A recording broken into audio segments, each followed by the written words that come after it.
kind of situation, if you build it, they will come. You know, retail is a follower. It follows things. So you have jobs first, then you have housing, and retail comes afterwards. And if you try to reverse that order, what you're going to have is failed retail. Just come back to, it's about the demographics. It's about the demographics in the 2-mile radius, and making sure that that matches up to with their core customer, and then they truly understand what is their projected year one volume, and does the demographics in the 2-mile radius support the volume they need to do. People start thinking things like, oh my gosh, you know, like, we have such a good cook, the food's so fantastic, people will drive for 30 miles away. Now, they may do that once, you know, a year, but to be viable, you have to have a repeat number. You have to have customers that are coming regularly. And so what are the traffic counts, 2-mile demographic, how does that match with the volume you need to do? That is some of the key information.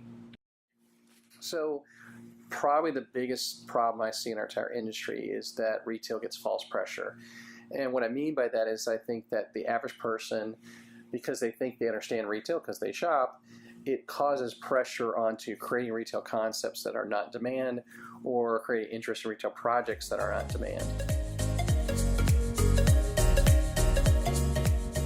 My 2 favorite questions to mom and pop tenants are, one is, what's your projected sales volume year one? And most of them can't answer that question. They don't have an answer. They haven't thought about it, which is not a good sign. And then number 2, what is your total cost to build out, fixture, furnish your store? Like, that is key. If a tenant has the answer to both those questions, highly likely they're going to be successful.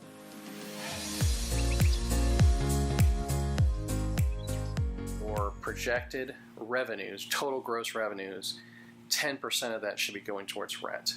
So that's the next back of the number. If you're looking at a very high rent area, then you do the 10% reverse, and you realize that what the high volume you need to do to afford the space. So it always comes back to volume, right? It always comes back to volume. What volume can you do? And you got to make sure that math adds up.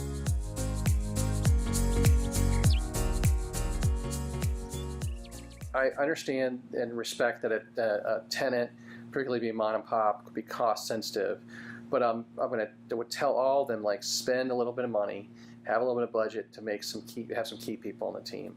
One of them would be an experienced real estate attorney. And you might just tell them, like, this is my budget, this is all I have to spend on you, but I really want you to read my lease and give me some good solid feedback direction from that. Try thinking you're going to have no attorney, or thinking you're going to have your cousin who practices criminal law, but they're an attorney, read your lease. Like that is a mistake. Like, you need to have a specialized person. The same thing goes for having a broker. One of those things that's a common trap is people hiring a realtor. Maybe the person sold their house and they try to have them represent the farm space. And just because they know houses really well doesn't mean they understand the nuances of commercial. Again, that goes back to that false pressure kind of an issue. So really being thoughtful about a team that's experienced veterans. If you're inexperienced, surround yourself with very experienced so that you get to the right place.